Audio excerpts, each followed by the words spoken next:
नमस्कार सबैजनालाई। आज म तपाईहरुसँग नवजात शिशुको स्याहार गर्दा गरिने 10 वटा कमन मिस्टेक्सको बारेमा बोल्ने छु।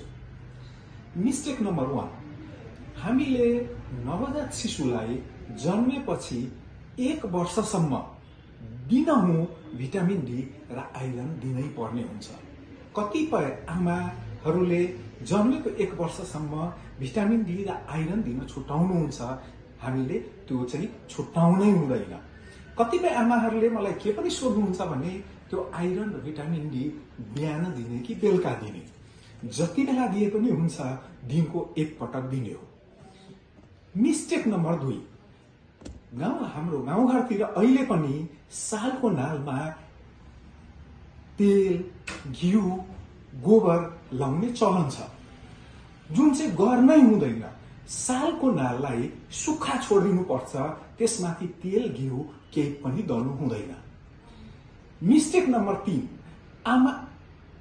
हामीले बच्चा जन्मेपछि कतिपय आमाहरूलाई के लाग्दो रहेछ भने अब कति वर्षसम्म त मेरो दुध आउँदैन, त्यतिन्जेल मह, चिनी अरू केही खुवाइदिनु हुन्छ। त्यो गर्नै हुँदैन। मह, चिनी केही पनि खुवाउनु हुँदैन। बच्चा जन्मेपछि पनि आमाकै दुध पर्याप्त हुन्छ।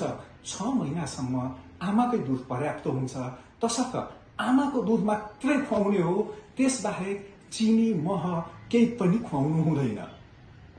झन् मह दिँदा त 1 वर्षभन्दा कमको उमेरमा मह दिँदा त इन्फेन्टाइल बोटुलिजम भनेको एउटा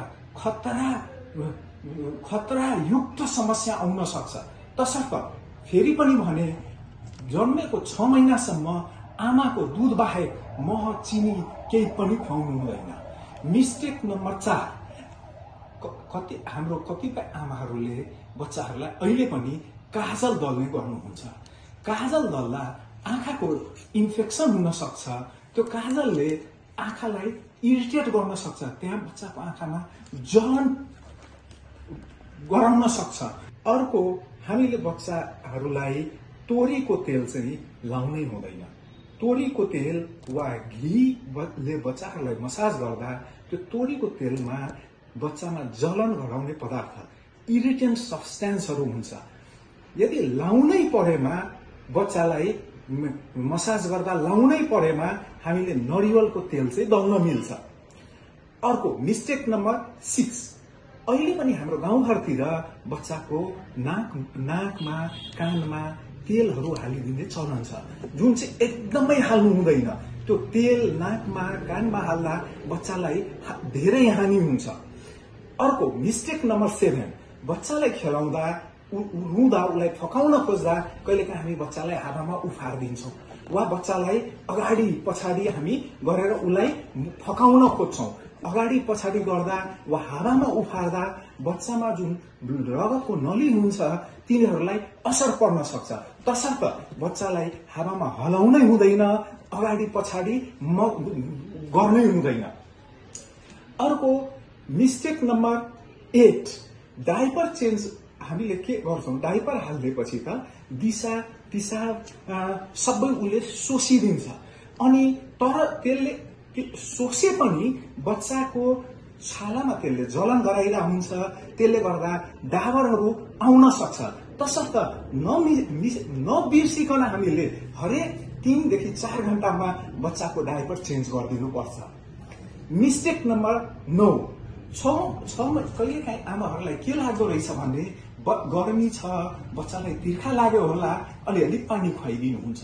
त्यो बच्चाको पेट आन्द्रा सानो हुन्छ, पानी खुवाइदिएपछि दुध हटाउन सक्दैन, अनि त्यसपछि उसले पौष्टिक तत्त्व पाउँदैन।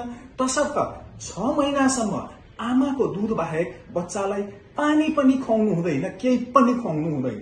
मिस्टेक नम्बर 10, कतिपय आमाहरूले बच्चालाई ग्यास भयो कि भनेर ग्राइप वाटर खुवाइदिनु हुँदो रहेछ। त्यो ग्राइप वाटरमा के तत्त्व छ, त्यसको कम्पोजिसन के हो, त्यो पनि कम्पनी पछि फरक छ र नियामक निकायले त्यसलाई राम्रोसँग नियमन पनि गरेको छैन। त्यो अनरेगुलेटेड प्रडक्ट हो। तसर्थ ग्राइप वाटर खुवाउनु हुँदैन।